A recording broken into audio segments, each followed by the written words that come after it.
Hello student. आज हम अपने अकाउंट सब्जेक्ट के कुछ इंपॉर्टेंट क्वेश्चन कवर करेंगे। आज आप लोगों का बीएसटी का पेपर हुआ है, जो मैंने आप लोगों के लिए वीडियो बनाई थी उसमें मोस्टली क्वेश्चन आए हैं, तो इसीलिए मैंने आज आपके लिए अकाउंट के भी इंपॉर्टेंट क्वेश्चन बनाए हैं। और आज ज़्यादा क्वेश्चन नहीं है, सिर्फ 45 के अंडर में क्वेश्चन है हमारे, इसी में से आपका पूरा अकाउंट का पेपर फंस भी जाएगा। तो स्टार्ट करते हैं। आज का हमारा पहला क्वेश्चन है, डिफाइंड पार्टनरशिप। आप साझेदारी से क्या समझते हैं? Indian partnership act 1932, when two or more person agree to carry on a lawful business। भारतीय अधिनियम की धारा 1932 के अनुसार जब दो या दो से ज्यादा लोग मिलकर के कोई एक ऐसा बिजनेस करते हैं जो लॉफुल मतलब लीगल हो, कोई उसमें अपना पूंजी लगाएगा, कैपिटल लगाएगा, कोई अपना नॉलेज मतलब ज्ञान लगाएगा, कोई अपना टैलेंट लगाएगा, और आपस में जो भी बिजनेस में लाभ या हानि होगा उसको हम एक पूर्व निर्धारित जो रेशियो होता है, अनुपात होता है, उसमें बांटेंगे। बस इसी को हम क्या कहते हैं? साझेदारी कहते हैं। आज का हमारा नेक्स्ट क्वेश्चन है, डिस्कस इट्स कैरेक्टरिस्टिक्स। आप पार्टनरशिप की विशेषताएं बताइए, साझेदारी की विशेषताएं। सबसे पहली विशेषता ये है, टू और मोर पर्सन। साझेदारी में कम से कम दो या दो से ज्यादा सदस्य होते हैं। There must be at least 2 person to form a partnership and the maximum person should not exceed 50। साझेदारी में कम से कम दो पार्टनर होने चाहिए और ज्यादा से ज्यादा 50 पार्टनर हो सकते हैं, 50 से ज्यादा पार्टनर नहीं होने चाहिए। Second point, agreement between the partner. जो साझेदार होते हैं, जो पार्टनर होते हैं, आपस में उनके बीच में क्या होना चाहिए? समझौता यानी कि एग्रीमेंट होना चाहिए। Partnership is created by an agreement. साझेदारी का जन्म समझौते के द्वारा होता है, which form the basis of mutual rights and duties of the partner. Partner जो आपस में एग्रीमेंट बनाते हैं उसमें सारे के सारे पार्टनरों के कर्तव्य और उनके अधिकार वगैरह लिखे रहते हैं। This agreement way be either oral और इन रिटर्न। ये जो समझौता होता है पार्टनरों में, ये ओरल भी हो सकता है और रिटर्न भी हो सकता है। इसमें हमारा एक नंबर का ऑब्जेक्टिव टाइप भी आ सकता है कि पार्टनरशिप में जो पार्टनर होते हैं उनका जो एग्रीमेंट होता है वो कैसा होता है, ओरल होता है या रिटर्न होता है। तो पार्टनरों में जो रिटर्न या ओरल एग्रीमेंट होता है वो एग्रीमेंट कैसा भी हो सकता है, ये उनकी मर्जी के ऊपर डिपेंड करता है। तीसरी विशेषता है, sharing of profit.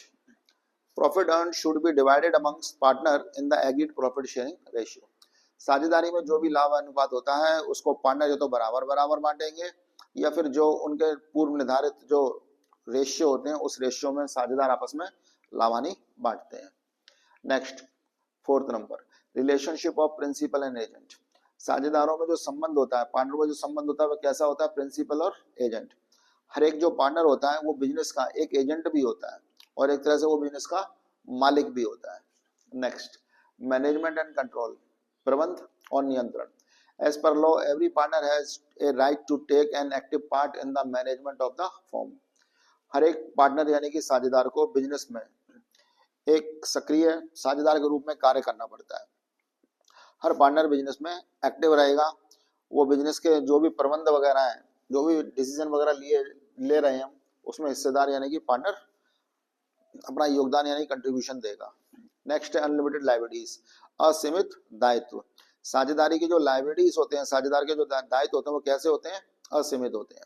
The liabilities of the partner is unlimited to pay off the firm private assets of the partner can be utilised. अगर हमारा बिजनेस लॉस में जा रहा है तो बिजनेस की तो सारी की सारी चीजें बिकेंगी ही, पार्टनर की जो निजी संपत्ति है, प्राइवेट एसेट्स है, उसको भी बेचने की नौबत आ सकती है। अगर हमारा बिजनेस कर्जे में चल रहा है तो हमें बिजनेस का कर्जा चुकाना ही होगा, भले ही किसी भी पार्टनर की हम पर्सनल प्रॉपर्टी यूज करें। इसलिए यहाँ पे लिखा है अनलिमिटेड लायबिलिटीज। ये भी आपके एक नंबर के ओटी में आ सकता है। पार्टनरशिप की लायबिलिटीज कैसी होती है? असीमित होती है, unlimited liabilities. Next, question number 3, what do you understand by partnership deed? State 5 mention in it. आप साझेदारी समझौता या साझेदारी संलेख से क्या समझते हैं? State 5 mention in it. इसमें लिखी जाने वाली 5 बातें बताइए। तो साझेदारी समझौते को ही हम पार्टनरशिप डीड या पार्टनरशिप एग्रीमेंट कहते हैं। Partnership is form by an agreement. साझेदारी का जन्म एग्रीमेंट से यानी कि समझौते के द्वारा होता है। ए partnership return agreement between partners, जो पार्टनरशिप होती है वो साझेदारों के बीच में एक रिटर्न एग्रीमेंट होता है. It is essential that there must be some terms and condition agreed upon by all the partners. जो एग्रीमेंट होता है उसमें सारे के सारे पार्टनरों की टर्म्स एंड कंडीशन यानी कि सारी की सारी शर्तें लिखी रहती हैं. सच टर्म्स एंड कंडीशन में भी इधर ओरल और रिटर्न. पार्टनरशिप में जो भी एग्रीमेंट होता है वो रिटर्न और ओरल दोनों ही हो सकता है. इसमें लिखी जाने वाली कुछ बातें ये हैं. सबसे पहले नेम ऑफ द फर्म. सारे के सारे पार्टनर अपना जो फर्म का नाम है वो लिखेंगे. हम जो बिजनेस चला रहे हैं, जो हमारा बिजनेस का एक ऑर्गेनाइजेशन है, हमें अपने बिजनेस को एक नाम देना होगा. लेकिन हमारा जो बिजनेस का नाम है ना वो ऐसा नाम होना चाहिए वो किसी दूसरे से मिलता जुलता नहीं होना चाहिए. Next, address of the firm. जब अपने पार्टनरशिप का रजिस्ट्रेशन करवाएंगे तो उसमें हमें अपना एड्रेस वगैरह शो करना पड़ता है, एड्रेस लिखवाना पड़ता है कि हमारा जो बिजनेस है वो कौन से स्टेट में, कौन से डिस्ट्रिक्ट वगैरह में चल रहा है. नेक्स्ट है एरिया ऑफ द बिजनेस. हमें उस एग्रीमेंट में अपना बिजनेस का एरिया भी लिखवाना पड़ता है कि हमारा जो बिजनेस है वो कौन से एरिया में, हम किस शहर में, किस लोकेशन में अपना बिजनेस ओपन करेंगे. Name and address of the partners. Name and address of the partner, उस एग्रीमेंट में सारे के सारे पार्टनरों के नाम और उनके जो परमानेंट एड्रेस वगैरह है वो सब लिखे जाएंगे. नेक्स्ट है प्रॉफिट एंड लॉस रेशियो. हम इस एग्रीमेंट में प्रॉफिट एंड लॉस यानी कि लाभ हानि का जो अनुपात है वो भी लिखेंगे. कौन से पार्टनर कितना कितना लाभ और हानि लेंगे, क्या वो प्रॉफिट एंड लॉस बराबर बांटेंगे या जिसने जितनी कैपिटल लगाई उस रेशियो में वो लोग प्रॉफिट एंड लॉस बांटेंगे. Next, capital of partners. कौन सा पार्टनर बिजनेस में कितनी पूंजी लगाएगा ये भी हम उस एग्रीमेंट में लिखेंगे. उस एग्रीमेंट में हमें बहुत सारी चीजें लिखनी पड़ती हैं. अभी हमने इसमें बस 5 चीजें ही मेंशन की हैं. नेक्स्ट, हमारा आज का जो क्वेश्चन नंबर 4 है वो है why is the profit and loss appropriation account prepared. हम लाभ हानि समायोजन खाता क्यों बनाते हैं. And explain the item shown in this account. और ये भी बताइए कि हम उसमें कौन कौन सी चीजें लिखते हैं. इसमें लिखी जाने वाले कुछ आइटम यानी कि मदे बताइए. Profit and loss appropriation account is made to show the distribution of profit. लाभ हानि समायोजन खाता हम क्यों बनाते हैं, लाभ को बांटने के लिए. This profit is called डिविजुअल profit. इस लाभ को हम क्या कहते हैं, विभाजन योग लाभ कहते हैं. And it is the credit to partners capital account. ये जो लाभ होता है ये पार्टनरों में बांटा जाता है और ये तो हम उनके पार्टनर कैपिटल अकाउंट में यानी कि स्थायी पूंजी खाते में या फिर पार्टनरों का जो चालू खाता होता है उसमें ट्रांसफर करते हैं. Profit and loss appropriation account is credited with the net profit transfer from the profit and loss account. सबसे पहले जब हम ये profit and loss appropriation account बनाते हैं तो हम बाय वाली साइड में यानी क्रेडिट वाली साइड में अपना नेट प्रॉफिट लिखते हैं, जो हम कहां से लाएंगे, प्रॉफिट एंड लॉस अकाउंट से लाते हैं. It is provided in the deed, then this account is credited with the interest on drawing. हम क्रेडिट साइड में यानी कि बाय वाली साइड में एक चीज और लिखते हैं, इंटरेस्ट ऑन ड्राइंग. ये बिजनेस के लिए प्रॉफिट होता है. पार्टनरों ने जो बिजनेस से पैसा निकाला था वो तो बिजनेस के लिए लॉस था, लेकिन अगर हम पार्टनरों से बिजनेस के लिए प्रॉफिट लेते हैं, अगर हम उनसे ब्याज लेते हैं तो ये बिजनेस के लिए प्रॉफिट होता है. अब हम डेबिट वाली साइड में सारे के सारे एक्सपेंसेस या खर्चे लिखेंगे. तो हमारा जो पहला खर्चा है वो 2 वाली साइड में इंटरेस्ट ऑन कैपिटल यानी कि साझेदारों की जो पूंजी है उस पर ब्याज. अगर हम किसी पार्टनर को सैलरी दे रहे हैं, वेतन दे रहे हैं तो वो लिखा जाएगा.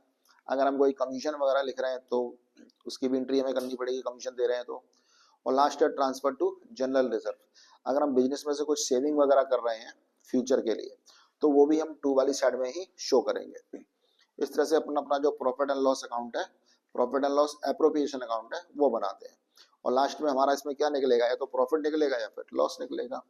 उस प्रॉफिट एंड लॉस को हम क्या करेंगे, पार्टनरों के या तो कैपिटल अकाउंट में या फिर करंट अकाउंट में उनका जो रेशियो होता है, जो पहले से उनमें जो प्री डिटरमाइंड रेशियो होता है, जो निर्धारित अनुपात होते हैं, उस अनुपात में हम पार्टनरों में लाभ और हानि बांटेंगे. नेक्स्ट क्वेश्चन, आज का हमारा क्वेश्चन नंबर 5 है explain various methods of valuation of goodwill. आप ख्याति निकालने के विभिन्न विधियां बताइए. तो हमारा जो गुडविल निकालने के जो हमारे मेथड होते हैं वो सबसे पहला इसमें मेथड होता है हमारा एवरेज प्रॉफिट मेथड, औसत लाभ विधि. In this method the valuation of goodwill with calculation on the basis of average profit of the past years. पहले मेथड में हम क्या करते हैं, हमें कुछ साल के लाभ और हानि दे रखे होते हैं प्रॉफिट में हम क्या करेंगे, सारे जो हमारे प्रॉफिट है वो हम ऐड कर लेंगे, और जो हमारा लॉस यानी कि हानि होती है उसको हम घटा देंगे, यानी कि डिडक्ट कर लेंगे। और हमारे जितने भी प्रॉफिट एंड लॉस होते हैं, जैसे 5 साल के हमें प्रॉफिट एंड लॉस दे रखे होते हैं, तो हम उसमें 5 का डिवाइड दे देंगे। इस तरह से हमें अपना क्या मिल जाएगा, एवरेज प्रॉफिट मिल जाएगा, औसत लाभ। जब हमारा एवरेज प्रॉफिट आ जाएगा तो हमें जो बुक में दे रखा होता है परचेज इन ईयर, क्रय के वर्ष, उसका हम बड़ा यानी कि मल्टीप्लाई कर लेंगे, और इस तरह से हमारे पहले मेथड में जो गुडविल है वो आ जाएगी। नेक्स्ट हमारा जो मेथड है वो, उस मेथड का नाम है सुपर प्रॉफिट मेथड। हिंदी में इसको बोलते हैं अधिलाभ विधि। In this method, the value of goodwill will be calculated on excess profit of business earned over the normal profit. इस विधि में, इस मेथड में जब हम गुडविल निकालते हैं तो हम कैसे निकालते हैं, अगर हमारा बिजनेस सामान्य लाभ से जो ज्यादा लाभ कमा रहा है उसी को हम बोलते हैं सुपर प्रॉफिट। सुपर प्रॉफिट हम कैसे निकालेंगे, हमारा फॉर्मूला होता है average profit minus normal profit. हम औसत लाभ में से सामान्य लाभ घटा देंगे। अब हमें जरूरत किसकी पड़ेगी, नॉर्मल प्रॉफिट की। तो नॉर्मल प्रॉफिट निकालने का फॉर्मूला हमारा क्या होता है, नॉर्मल प्रॉफिट का हमारा फॉर्मूला होता है invested capital multiply rate of return. जब हमारा नॉर्मल प्रॉफिट आ जाएगा तो उसको हम एवरेज प्रॉफिट में से माइनस कर देंगे, और इस तरह से हमें क्या मिल जाएगा, अपना सुपर प्रॉफिट मिल जाएगा। जब सुपर प्रॉफिट मिल जाएगा तो उसमें हम परचेज इन ईयर का मल्टीप्लाई कर देंगे। हमारा जो तीसरा मेथड होता है वो होता है पूंजीकरण विधि, यानी कि कैपिटलाइजेशन मेथड। इसमें हमारे दो मेथड होते हैं, पहला कैपिटलाइजेशन ऑफ एवरेज प्रॉफिट और कैपिटलाइजेशन ऑफ सुपर प्रॉफिट। तो पहले हम स्टार्ट करते हैं capitalisation of average profit. In this method, the excess of capitalized value of average profit over the actual capital term as goodwill. पहले method में हम क्या करते हैं, हमें अपनी पूंजीकरण विधि से अपना गुडविल निकालना होता है। तो इसका हमारा फॉर्मूला होता है total capitalised value of the firm minus net assets. हमारी जो कैपिटल बिजनेस में लगाई है उसमें से हम क्या माइनस कर देंगे, शुद्ध संपत्ति यानी कि नेट एसेट्स माइनस कर देंगे। नेट एसेट्स को ही हम इन्वेस्टेड कैपिटल या कैपिटल एम्प्लॉयड भी कह सकते हैं। तो इस तरह से हमारी गुडविल निकल जाएगी। और हमारा जो दूसरा मेथड होता है उसमें हम क्या करेंगे, in this method the value of goodwill will be the same as calculated under capitalisation of the average profit method. इस मेथड में सबसे पहले हम अपना सुपर प्रॉफिट निकाल लेंगे। सुपर प्रॉफिट कैसे निकाला जाता है ये हमने ऊपर वाले मेथड में सीख ही लिया है। जब आपका सुपर प्रॉफिट आ जाएगा तो उसमें आप 100 का तो मल्टीप्लाई कर देना, और अपॉन में यानी कि डिनोमिनेटर में रेट ऑफ रिटर्न, लाभ की दर है जो उसका डिवाइड दे देना। इस तरह से हमारी गुडविल निकल जाएगी। हमारा आज का next question number 6, right the types of goodwill explained. ख्याति के प्रकार बताइए। तो ख्याति 3 प्रकार की होती है। पहला है कैट गुडविल, बिल्ली के स्वभाव वाली ख्याति। The nature of cat is very peaceful and calm. जो बिल्ली होती है वो स्वभाव से काफी शांत होती है। She does not want to change her place of living. उसको अपनी जगह से बहुत ही लगाव यानी कि स्नेह होता है। Thus we can say that a cat is more attached to the place than a person. तो हम कह सकते हैं कि जो बिल्ली होती है उसको अपनी जगह से ज्यादा लगाव होता है, न कि मालिक से। In the same way, this type of goodwill remain attached with the location of the business. तो हम कह सकते हैं कि ये जो ख्याति यानी गुडविल होती है ये उस लोकेशन पर डिपेंड करती है कि हमारा जो बिजनेस है वो किस लोकेशन में है, and not with the personal qualities. हमारे अंदर क्वालिटी हो या ना हो इस पर डिपेंड नहीं करती है। हमारा जो बिजनेस है वो हमने खोला कौन से लोकेशन में है, जहाँ पर ज्यादा पॉपुलेशन है और हमारा जो बिजनेस है वो कई साल से अच्छी लोकेशन में खुला हुआ है, तो ऐसे बिजनेस की गुडविल जो होती है वो सबसे ज्यादा होती है। नेक्स्ट, डॉग गुडविल, कुत्ते के स्वभाव वाली ख्याति। If the master of the dog leaves his place, his dog always follow him. जो कुत्ता होता है उसको अपने मालिक से बड़ा लगाव होता है, उसको जगह से कोई भी लगाव नहीं होता है। जहां जहां मालिक जाता है वहीं वहीं कुत्ता उसके पीछे चल देता है। तो हम कह सकते हैं कि इसमें जगह का कोई इंपॉर्टेंस नहीं है। इसमें जो मालिक यानी कि बिजनेस का जो ओनर है उसके अंदर अगर टैलेंट है तो बिजनेस हमारा ऑटोमेटिक चल जाएगा। In the same way the goodwill of the firm goes with the owner of the business if the changes his business. अगर बिजनेस का मालिक जा रहा है तो हमारी जो गुडविल है उसके साथ चली गई। तो जब हम अपना बिजनेस बेचेंगे तो हमें इसकी जो प्राइस या जो इसकी कीमत है वो थोड़ा सा इस मेथड से थोड़ा सा कम मिलेगी। नेक्स्ट है हमारा चूहे के स्वभाव वाली ख्याति, रैट गुडविल। जो चूहा होता है उसका जो नेचर होता है वो घुमक्कड़ यानी कि घूमने वाला फिरने वाला वो होता है। वो क्या करता है, जब तक फसल खेतों में खड़ी है चूहा खेतों में घूमता रहता है, जब फसल कट करके घर आती है तो वो चूहा घरों की ओर दौड़ने लग जाता है और वो घरों में ही अपना निवास वगैरह बना लेता है। तो जो चूहा होता है ना तो उसको अपने मालिक से प्यार होता है और ना ही अपनी जगह से। तो ठीक ऐसे ही अगर हम कोई बिजनेस ओपन कर रहे हैं और हमने हर साल अपना जो बिजनेस है उसकी लोकेशन चेंज की है, तो जब तक हमारे कस्टमर बनते थे उस एरिया में तब तक हमारी जान पहचान होती थी, एक साल बाद हम अपनी जगह बदल देते थे। तो जब हम ऐसे बिजनेस को बेचेंगे या सेल करेंगे तो हमें उसकी जो प्राइस है अपने बिजनेस की वो अच्छी नहीं मिलेगी। तो सबसे कम जो वैल्यू होती है वो रेट गुडविल होती है। Next question, question number 7, right the difference between average profit and super profit. आप औसत लाभ और अधिलाभ में अंतर बताइए। Average profit earn by the similar firm in the same industry. जो औसत लाभ होता है हमारे ही जैसी और अगर फर्म्स वगैरह हैं जो बिजनेस कर रही हैं और अगर वो भी प्रॉफिट कमा रही हैं हम भी प्रॉफिट कमा रहे हैं तो इसी को हम एवरेज प्रॉफिट कह सकते हैं, सामान्य लाभ। The extra profit earn over and above the average profit. जबकि जो सुपर प्रॉफिट होता है वो क्या होता है, जो प्रॉफिट हमारा सामान्य लाभ से ज्यादा होता है उसी को हम सुपर प्रॉफिट यानी कि अधिलाभ कहते हैं। इट इज द नॉर्मल और एक्सपेक्टेड प्रॉफिट। एवरेज प्रॉफिट एक सामान्य लाभ होता है या फिर अनुमानित लाभ होता है कि हमने इस साल इतना लाभ कमाया है। जबकि अगर हम सामान्य लाभ से अगर ज्यादा लाभ कमा रहे हैं, अधिलाभ कमा रहे हैं, तो उसी को हम सुपर प्रॉफिट कहते हैं। अगर हमारा बिजनेस सामान्य से ज्यादा लाभ कमा रहा है तो इसी को हम सुपर प्रॉफिट कहते हैं। It is equal to the normal industry profit. ये जो हमारा प्रॉफिट होता है ये नॉर्मल प्रॉफिट होता है, हमने जो भी साल भर में बिजनेस में माल वगैरह बना कर बेचा वो हमारा नॉर्मल प्रॉफिट है।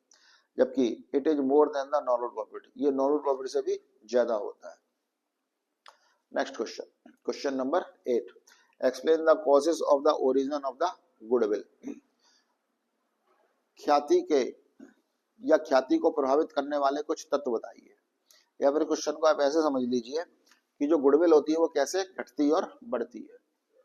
तो पहला हमारा पॉइंट है favourable location of the business. अगर हमने अपने बिजनेस यानी कि व्यापार को किसी ऐसे लोकेशन में खोला है जहां पर लोग ज्यादा रहते हैं, पॉपुलेशन ज्यादा है, तो हमारा बिजनेस में जो प्रोडक्ट है वो ज्यादा बिकेगा और हम ज्यादा जल्दी हमारा जो बिजनेस है वो फेमस हो जाएगा। तो हमारे बिजनेस का बहुत दूर दूर तक नाम होगा। क्यों? क्योंकि कस्टमरों को हमारे शॉप तक आने में काफी सुविधा होती है, इसलिए। तो पहला पॉइंट है हमारा इसमें favourable location of the business. If the business is located at a place which is convenient for the customer. अगर हमारा जो बिजनेस है वो ऐसी जगह पर है जहाँ पर लोगों के लिए आना जाना काफी सुविधाजनक है, यानी कि शहर के बिल्कुल सेंटर में है, then such a business will have more goodwill. तो ऐसे बिजनेस की जो गुडविल है, ख्याति होती है, वो ज्यादा होती है। Next, good quality and reasonable price. अगर हम जनता को यानी कि पब्लिक को अच्छी क्वालिटी का माल और एक सही यानी कि उचित दाम पर बेच रहे हैं तो हमारे बिजनेस की गुडविल धीरे धीरे बढ़ती चली जाएगी। Business earn goodwill by providing good quality product at reasonable price. अगर हम जनता को अच्छी क्वालिटी का माल बेच रहे हैं और सही रेट पर बेच रहे हैं तो इससे हमारा नेम और फेम, हमारा बहुत नाम होगा और हमारे बिजनेस की गुडविल बढ़ेगी। Next, conduct of businessman. A businessman is able to earn goodwill by his good conduct. जो एक व्यापार का स्वामी यानी कि मालिक होता है वो भी अपने नेचर से अपने बिजनेस की जो गुडविल है उसको बढ़ा सकता है। अगर हमारा दूसरे लोगों के साथ बोलचाल, हमारा बिहेव यानी कि बर्ताव अच्छा है दूसरे लोगों के साथ, तो हमारी गुडविल बढ़ेगी। अगर हम ईमानदार हैं, अगर हम लोगों को अच्छी क्वालिटी का माल बेच रहे हैं, अगर हम अपने माल में मिलावट नहीं करते हैं, अगर हम लोगों से झूठ नहीं बोलते हैं, तो हमारा बिजनेस की जो इमेज है वो बढ़ती चली जाएगी। Next, monopoly. मोनोपोली का मतलब होता है एकाधिकार। अगर किसी मार्केट में कोई प्रोड्यूसर या सेलर एक ही हो जो माल बनाते हैं तो ऐसे बिजनेस की जो गुडविल है वो दिन पर दिन बढ़ती ही चली जाएगी। नेक्स्ट है नेम एंड फेम, नाम और प्रसिद्धि। Due to the personal image and name of the businessman, business is also able to establish its names in the market and gain goodwill for itself.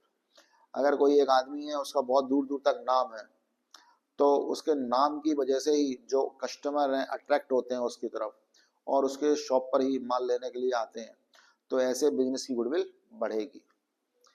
आज का हमारा नेक्स्ट क्वेश्चन है question number 9, right the characteristics of goodwill. आप ख्याति की विशेषताएं बताइए। Goodwill is a fix asset. जो ख्याति होती है वो एक स्थायी संपत्ति होती है, नाम कमाने में कई साल लग जाते हैं, इसलिए हम गुडविल को एक फिक्स एसेट यानी कि स्थायी संपत्ति मानते हैं। Goodwill is an intangible assets. जो ख्याति होती है वो एक अदृश्य संपत्ति होती है। ये एक नंबर के ओटी में क्वेश्चन आ सकता है। गुडविल कैसी एसेट्स होती है? Fix asset. Goodwill is intangible assets. Goodwill एक अदृश्य संपत्ति है जिसको हम छू नहीं सकते, जिसको हम देख नहीं सकते, जिसको हम सिर्फ महसूस कर सकते हैं बस। It is a saleable assets. ये एक विक्रय योग्य संपत्ति भी है। अगर हम अपना बिजनेस बेच रहे हैं और हम अच्छी क्वालिटी का माल बनाते थे और अगर हमारा मार्केट में बहुत नाम है तो हमें अपने बिजनेस की एक अच्छी खासी कीमत वसूल हो जाएगी। Next, the value of goodwill fluctuate from time to time. जो गुडविल है वो समय समय पर घटती बढ़ती रहती है। अगर हम अपने माल में मिलावट करेंगे, अगर हमारा प्रोडक्ट सही नहीं होगा तो मार्केट में हमारी इमेज खराब हो जाएगी, तो हमारी गुडविल डाउन हो रही है। और अगर हम लोगों को अच्छी क्वालिटी का माल बेच रहे हैं तो इससे हमारी गुडविल बढ़ेगी। Next, depreciation not charge on goodwill. ख्याति पर हिरास नहीं लगाया जाता। ये एक नंबर का इंपॉर्टेंट क्वेश्चन है आपका। Depreciation not charge on goodwill. Goodwill पर डेप नहीं लगाया जाता। Next, goodwill helps to make more profit. Goodwill एक सामान्य से ज्यादा लाभ कमाने के लिए काम भी आती है। Next, it rises due to many factor. जो गुडविल होती है वो कई कारणों से प्रभावित होती है, यानी कि घटती और बढ़ती है। It is helpful in earning access profit.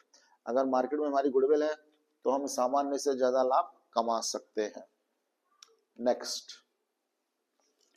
Right the difference between A fixed capital account and A fluctuate capital account. आप स्थायी पूंजी खाता और फ्लक्चुएट मतलब परिवर्तनशील पूंजी खाते में अंतर बताइए। तो फिक्स्ड कैपिटल अकाउंट में, in a fixed capital method capital is always fixed. स्थायी जो हमारा पूंजी मेथड होता है, कैपिटलाइजेशन मेथड में हमारा फिक्स कैपिटल मेथड में क्या होता है, जो हमारी कैपिटल है ना वो हमेशा फिक्स ही रहती है। जितना पैसा हम बाय में लिखते हैं उतना ही पैसा हम टू में लिखते हैं। जबकि जो फ्लक्चुएट कैपिटल मेथड होता है उसमें हमारी कैपिटल कैसी होती है, कम ज्यादा होती रहती है। हम एडिशनल कैपिटल लाए, हमने पैसा कुछ विड्रॉ कर लिया तो इससे हमारी कैपिटल चेंजेस होती रहती है। Second number point, in this method the balance of the capital account is always credit. जो हमारा कैपिटल अकाउंट फिक्स होता है तो जो कैपिटल अकाउंट है वो हमेशा कैसा होता है, क्रेडिट बैलेंस ही होता है। यानी कि हमारा जो सवाल हमेशा बाय से ही स्टार्ट होगा। लेकिन फ्लक्चुएट में क्या होता है, इन this method the balance may be credit और मे बी डेबिट। इसका बैलेंस कभी कभी डेबिट और कभी कभी क्रेडिट भी हो सकता है। तीसरा point, in this method the current account is always prepared along with the capital account. हमारे फिक्स कैपिटल अकाउंट में हमें दो अकाउंट बनाने पड़ते हैं। कैपिटल अकाउंट अलग बनेगा और करंट अकाउंट अलग बनेगा। लेकिन जब हमारा कैपिटल अकाउंट फ्लक्चुएट होता है उस कंडीशन में हमें सिर्फ एक ही अकाउंट बनाना होता है, कैपिटल अकाउंट। उसी में हम सारी चीजें लिखते हैं। बाय बैलेंस बीडी के नाम से हम कैपिटल भी लिखते हैं, इंटरेस्ट ऑन कैपिटल भी लिखते हैं, सैलरी भी लिखते हैं, बोनस, कमीशन, और टू वाली साइड में हम ड्राइंग और इंटरेस्ट ऑन ड्राइंग सारी चीजें लिखते हैं। Next, fifth number point, the balance of this account changes only when additional capital is invested और कैपिटल इज विथड्रॉन। जो हमारी फिक्स कैपिटल मेथड होता है उसमें अगर हमारी कैपिटल चेंज होगी तो कब होगी, अगर हम एडिशनल कैपिटल बिजनेस में और अतिरिक्त पूंजी लगाते हैं तब, या फिर हम बिजनेस में से कुछ पैसा निकाल लेते हैं तब। लेकिन फ्लक्चुएट कैपिटल मेथड में हमारा जो कैपिटल अकाउंट होता है उसका जो बैलेंस है वो हर साल चेंज होता रहता है, वो हर साल घटता बढ़ता रहता है। नेक्स्ट क्वेश्चन,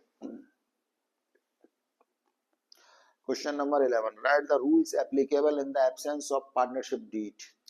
साझेदारी संलेख के अभाव में लागू होने वाले नियम बताइए। पहले तो आप इस क्वेश्चन का मीनिंग ही समझ लीजिए जरा अच्छे से। इस क्वेश्चन का मीनिंग ये है कि मान लो कुछ पार्टनर है जो बिजनेस तो शुरू कर रहे हैं लेकिन आपस में उन्होंने समझौता यानी कि एग्रीमेंट नहीं किया। तो इंडियन पार्टनरशिप एक्ट 1932 के अकॉर्डिंग कुछ रूल्स यानी कि नियम बनाए गए हैं। तो वो नियम हमें बताने हैं कि अगर साझेदार आपस में समझौता नहीं करते हैं तो कौन कौन से रूल्स लागू होते हैं। पहला पॉइंट है, in the absence of partnership deed. अगर साझेदार आपस में एग्रीमेंट नहीं करते हैं तो all partner have right to check the account book of the firm. किसी भी पार्टनर से जो बिजनेस के जो खाते हैं, जिसमें अकाउंट में पैसा आ रहा है और जा रहा है, बिजनेस में कितने खर्चे हो रहे हैं, कितनी इनकम हो रही है, कितनी एसेट और लायबिलिटीज हैं, ये सारे के सारे मामले या मैटर या फिर अकाउंट की बुक देने का अधिकार सारे पार्टनरों को होगा। किसी भी पार्टनर से बिजनेस की जो बुक्स हैं, किताबें हैं, वो छुपाई नहीं जाएंगी। सेकंड पॉइंट है, every partner is entitled to fully participate in the operation of the partnership business.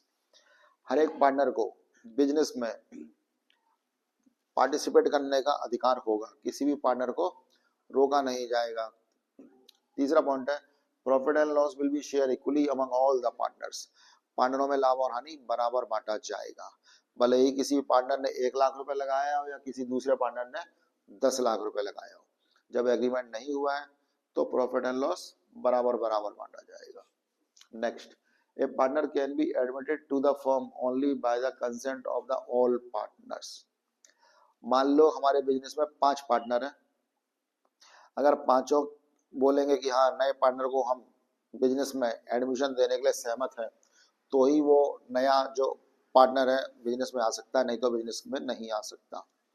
अगर एक ने भी मना कर दिया कि नहीं हम इस आदमी को बिजनेस में पार्टनर नहीं बनाना चाहते, तो फिर वो नहीं आएगा। तो चौथा पॉइंट हमारा क्या था कि अगर बिजनेस में नया कोई आदमी या सदस्य आना चाहता है तो वो सारे के सारे पार्टनरों की सहमति से ही आएगा, नहीं तो नहीं आ पाएगा। नेक्स्ट, किसी भी पार्टनर को हम salary, bonus, commission, interest on capital ये चीजें नहीं देंगे। Next, firm assets will be used for business only. Business की जो संपत्तियां वो सिर्फ व्यापार यानी कि बिजनेस के ही काम आएगी। ये नहीं है कि हम बिजनेस की जो प्रॉपर्टी है, लैपटॉप वगैरह या फर्नीचर, हमारे घर में कोई पर्सनल हमारा फंक्शन है उसके लिए हम घर ले जाए, नहीं, ऐसा नहीं होगा। बिजनेस की जितनी भी एसेट्स या प्रॉपर्टी है वो सिर्फ बिजनेस के ही काम आएगी। Next, question number 12, right the difference between sacrifice ratio and gaining ratio. आप त्याग अनुपात और प्राप्ति अनुपात से क्या समझते हैं? The share of profit and loss which the exacting partner sacrifice to the new partner. Sacrifice ratio में क्या होता है, जो पार्टनर बिजनेस में रुकते हैं, एग्जैक्टिंग मतलब जो पार्टनर बिजनेस में रुकेंगे उनको हिस्सा देना पड़ता है। सैक्रिफाइस, जैसे मान लो एक नया पार्टनर बिजनेस में आ रहा है, सी पार्टनर है, तो ए और बी को अपना अपना कुछ शेयर उसको देना पड़ता है। तो पहले पॉइंट में ये लिखा है कि जो बिजनेस में नया पार्टनर आता है उसको ओल्ड पार्टनर अपना अपना कुछ हिस्सा देते हैं। जबकि गेनिंग रेशियो में क्या होता है, जाने वाले पार्टनर को, जो बिजनेस से जा रहा है, रिटायर हो रहा है या फिर मान लो जो एक्सपायर हो रहा है, उसका जो हिस्सा यानी उसका जो शेयर है वो उन पार्टनरों को मिल जाता है जो बिजनेस में रुकेंगे। तो इससे जो ओल्ड पार्टनर है उनका हिस्सा बढ़ जाता है, इसलिए इसको हम बोलते हैं गेनिंग रेशियो। एग्जाम्पल के तौर पर मान लो बिजनेस में 3 पार्टनर है, ए, बी और सी। अगर ए पार्टनर मर गया या एक्सपायर हो गया तो उसका हिस्सा किसको मिलेगा? बी और सी को। तो बी और सी का अनुपात यानी कि हिस्सा क्या हो रहा है? बढ़ रहा है। तो इसलिए इसको हम क्या बोलते हैं? गेनिंग रेशियो बोलते हैं। Second point, at the time of the admission of the partner. Sacrifice ratio हम कब निकालते हैं? त्याग अनुपात हम निकालते हैं एडमिशन के टाइम पर। जब एक बिजनेस में पार्टनर आ रहा होता है उस समय सैक्रिफाइस रेशियो निकाले जाते हैं। जबकि प्राप्ति अनुपात यानी गेनिंग रेशियो कब निकाले जाते हैं? On death of the retirement of the partner. जब किसी एक पार्टनर की मृत्यु हो जाए या फिर कोई एक बिजनेस से निवृत्त यानी कि रिटायर हो रहा होता है, उस कंडीशन में हम गेनिंग रेशियो यानी कि प्राप्ति अनुपात निकालते हैं। हमारा जो सैक्रिफाइस रेशियो उसका निकालने का फॉर्मूला होता है old ratio minus new ratio. पुराने अनुपात में से नया अनुपात घटा दो तो इसी को हम त्याग अनुपात कहते हैं। जबकि गेनिंग रेशियो यानी कि प्राप्ति अनुपात कैसे निकालते हैं? New ratio minus old ratio. नए अनुपात में से अगर हम पुराना अनुपात घटा दें तो इसी को हम बोलते हैं प्राप्ति अनुपात। Fourth point, decrease in share profit and loss of the existing partner. जो पार्टनर बिजनेस में ऑलरेडी पुराने पार्टनर थे उनका हिस्सा क्या होता है? कम हो जाता है, क्योंकि ये नए वाले पार्टनर को अपना हिस्सा देते हैं। जबकि गेनिंग रेशियो में क्या होता है? Increase in share of the profit of the remaining partner. इसमें जैसे मान लो मैंने भी आपको क्या बताया था, ए, बी, सी 3 पार्टनर है, तो अगर बिजनेस से ए एक्सपायर हो जाए फिर चला गया तो उसका हिस्सा बी और सी को मिल जाएगा। तो इससे जो पुराने पार्टनर है उनका हिस्सा क्या होता है? बढ़ जाता है। Next question, Why is need of admitting a new is an exacting form? Give 5 reasons. Question को मैंने थोड़ा सा घुमा दिया है, इसको सिंपल कर देते हैं। क्यों बिजनेस में एक नए पार्टनर यानी कि साझेदार की आवश्यकता पड़ती है? कुछ कारण बताइए। तो हमें बिजनेस में एक नए पार्टनर या साझेदार की जरूरत क्यों पड़ती है? पहला पॉइंट है हमारा, a firm is need of an additional fix capital. अगर हमें बिजनेस में यानी कि व्यापार में एक अतिरिक्त एडिशनल कैपिटल यानी कि और कैपिटल की पूंजी की जरूरत पड़ती है, तो हम बिजनेस में किसी भी नए पार्टनर को पार्टनर बना सकते हैं। When a firm is need of a key person, अगर हमें बिजनेस में उस आदमी की सेवाएं वगैरह चाहिए होती हैं, वो आदमी हमारे लिए काफी इंपॉर्टेंट है, तो हम उसको बिजनेस में पार्टनर बना सकते हैं। ड्यू टू रिटायरमेंट और death of any old partner in the firm, ये लाइन गलत है। तीसरी लाइन, तीसरा हमारा पॉइंट है वो, when business is shifted from one place to another place, जब हम अपना बिजनेस किसी दूसरे शहर में या दूसरे देश में शिफ्ट कर रहे हैं, तो हमारे बिजनेस को चलाने के लिए उस शहर में या उस कंट्री में हमें एक अतिरिक्त आदमी की जरूरत पड़ती है, तो उस आदमी को हम बिजनेस में अपना पार्टनर बना सकते हैं। Next, an able employ, manager और accountant can make a partner to encourage him. अगर एक एम्प्लॉइज है, वो अच्छा काम कर रहा है, तो हम बिजनेस में उसको पार्टनर बना सकते हैं। या फिर हमारा जो मैनेजर है उस पर हमें काफ़ी ट्रस्ट है, तो उसको हम बिजनेस में पार्टनर बना सकते हैं। पर हमारा जो अकाउंटेंट है बहुत अच्छा काम करता है, तो उसको भी हम बिजनेस में अपना पार्टनर बना सकते हैं। उसको एनकरेज मतलब प्रोत्साहित करने के लिए, उसका मोटिवेशन करने के लिए। Next, question number 14, what do you mean by revaluation account? आप पुनर्मूल्यांकन खाते से क्या समझते हैं? Explain in brief. A revaluation account is a nominal account. ये आपका 1 नंबर में क्वेश्चन आ सकता है। रीवैल्यूएशन अकाउंट कैसा अकाउंट होता है? पर्सनल, रियल या नॉमिनियल? तो रीवैल्यूएशन यानी कि पुनर्मूल्यांकन खाता एक नाम मात्र खाता होता है, एक नॉमिनल अकाउंट होता है। इसमें हम सिर्फ प्रॉफिट एंड लॉस की चीजें लिखते हैं, इसलिए। तो हमारा क्वेश्चन चल रहा था, what do you mean by revaluation account? आप पुनर्मूल्यांकन खाते से क्या समझते हैं? एक्सप्लेन इन ब्रीफ, डिटेल में समझाइए। Revaluation account is a nominal account. ये एक प्रकार का नॉमिनल अकाउंट होता है, prepare at the time of the reconstitution, admission, retirement और डेथ ऑफ द पार्टनर। ये कब बनाते हैं? जब हम अपने बिजनेस को नए सिरे से स्टार्ट कर रहे हो, पुनर्गठन कर रहे हो, या फिर हमारे बिजनेस में कोई एक नया साझेदार का प्रवेश होता है, या फिर कोई एक पार्टनर एक्सपायर हो गया हो, या फिर कोई एक पार्टनर बिजनेस छोड़ के जा रहा होता है, उस कंडीशन में हम रीवैल्यूएशन अकाउंट बनाते हैं। Second number point, it is prepare to record increase और decrease in the value of assets. Revaluation account में हम क्या रिकॉर्ड करते हैं? हमारी जो असेट्स बढ़ गई है या फिर घट गई है, उसको हम रिकॉर्ड करते हैं। अगर हमारी एसेट्स कम हो रही है, तो ये बिजनेस के लिए लॉस है, तो उसको हम डेबिट साइड में लिखेंगे। और अगर हमारी बिजनेस की जो एसेट्स है वो बढ़ रही है, तो इसको हम बाय मतलब क्रेडिट साइड में लिखेंगे।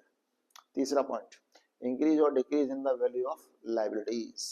रीवैल्यूएशन अकाउंट में अगर लायबिलिटीज बढ़ रही है, तो ये हमारे लिए लॉस है, इसको हम टू यानी कि डेबिट वाली साइड में लिखेंगे। और अगर हमारे जो दायित्व है, लायबिलिटीज है, वो कम हो रहे हैं, तो ये हमारे बिजनेस के लिए एक प्रॉफिट है। और प्रॉफिट हमेशा कहाँ आता है? क्रेडिट में। तो जब भी लायबिलिटीज कम होगी तो क्रेडिट में लिखेंगे, और जब भी लायबिलिटीज बढ़ेगी तो उसको हम डेबिट मतलब लॉस वाली साइड में लिखेंगे। और इस अकाउंट में क्या लिखा जाता है? Unrecorded assets and unrecorded liabilities. जैसे बिजनेस में पहले बिल्डिंग नहीं थी लेकिन अब है, तो अगर एसेट्स बढ़ी है तो क्या है? प्रॉफिट है, क्रेडिट में लिखेंगे बाय वाली साइड में। और अगर कोई लायबिलिटीज, जैसे क्रेडिटर पहले हमसे मांग रहे थे 8,000 रुपए, लेकिन वो पहले बुक में थे ही नहीं, लेकिन अब है, तो लायबिलिटीज बढ़ी, लॉस है, लॉस डेबिट में आएगा। पर्पस ऑफ रीवैल्यूएशन अकाउंट, क्यों बनाया जाता है पुनर्मूल्यांकन खाता? तो पहला पॉइंट है इसमें हमारा, to find out the profit और लॉस ऑन रीवैल्यूएशन। ये हम इसलिए बनाते हैं कि हमें पुनर्मूल्यांकन पर लाभ हुआ या हानि हुआ, इसलिए हम ये बनाते हैं। सेकंड नंबर पॉइंट है, to adjust the changes in assets and liabilities values. हमें संपत्तियों और दायित्व के जो मूल्य है उसमें कुछ समायोजन यानी कि एडजस्टमेंट करना पड़ता है, इसलिए भी हम ये अकाउंट बनाते हैं। तीसरा point, to distribute the profit और loss among the old partner in the old profit sharing ratio. जब हम रीवैल्यूएशन अकाउंट बनाते हैं ना, इसका जो आंसर आएगा वो हमेशा हम ओल्ड पार्टनरों में बांटेंगे और ओल्ड रेशियो में बांटेंगे। आज का हमारा जो लास्ट क्वेश्चन है, क्वेश्चन नंबर 15 है। हमारा जो क्वेश्चन है उसमें लिखा हुआ है give the circumstances A partner retires A partnership firm mention the points. किन परिस्थितियों में एक साझेदार बिजनेस से निर्मित हो सकता है, या फिर किन कंडीशनों में एक पार्टनर बिजनेस से रिटायर हो सकता है। तो ये कुछ रीजन या कुछ कंडीशंस हैं। तो इन कंडीशनों में हमारा एक पार्टनर है वो बिजनेस छोड़ करके जा सकता है या फिर जाएगा ड्यू टू ओल्ड एज। अगर हमारा कोई पार्टनर है वो कंटिन्यू हमारे साथ कई सालों से बिजनेस कर रहा है, अब उसकी उम्र काफ़ी ज़्यादा हो चुकी है और अगर वो अपनी मर्जी से बिजनेस छोड़ के जाना चाहता है तो वो जा सकता है। तो ये रिटायरमेंट का पहला रीज़न हो गया। ड्यू टू इल हेल्थ, लगातार अगर किसी पार्टनर का स्वास्थ्य खराब रहता है, वो 12 में से लगभग 8 या 9 महीने बीमार रहता है, तो अगर वो बिजनेस छोड़ के जाना है तो उसको बिजनेस से हम जाने देंगे। तीसरा, ड्यू टू म्यूचुअल और प्रिंसिपल डिफरेंसेस, मान लो साझेदार जो भी हैं आपस में उनमें मतभेद हो गए हैं, आपस में उनमें लड़ाई झगड़ा चल रहा है, मनमुटाव हो गया है, तो अगर हमारा कोई पार्टनर बिजनेस छोड़ के जा रहा है तो हम उसको जाने देंगे। Next, due to unlawful work done by partners, अगर बिजनेस में किसी साझेदार के द्वारा कोई गैर कानूनी काम किया जा रहा है और अगर बाकी के पार्टनरों को मालूम चल जाए तो हम उस पार्टनर को जाने के लिए बोलेंगे जो बिजनेस में गैर कानूनी काम कर रहा था, या फिर हम खुद अपने आप उस बिजनेस को छोड़ना ज्यादा पसंद करेंगे। Next, when the business is running continuously in loss, जब लगातार हमारा बिजनेस घाटे में जा रहा हो तब अगर कोई पार्टनर बिजनेस से जाना चाहता है तो हम उसको जाने देंगे। Due to dispute between partner, अगर पार्टनरों में आपस में लड़ाई झगड़ा हो गया हो तो अगर कोई भी पार्टनर हमारा बिजनेस छोड़ के जा रहा है तो हम उसको जाने देंगे। ओके स्टूडेंट, अभी हमने अपने अकाउंट सब्जेक्ट के 1 से लेकर के 15 तक इंपॉर्टेंट क्वेश्चन किए हैं। कल हम मिलते हैं नेक्स्ट क्लास में।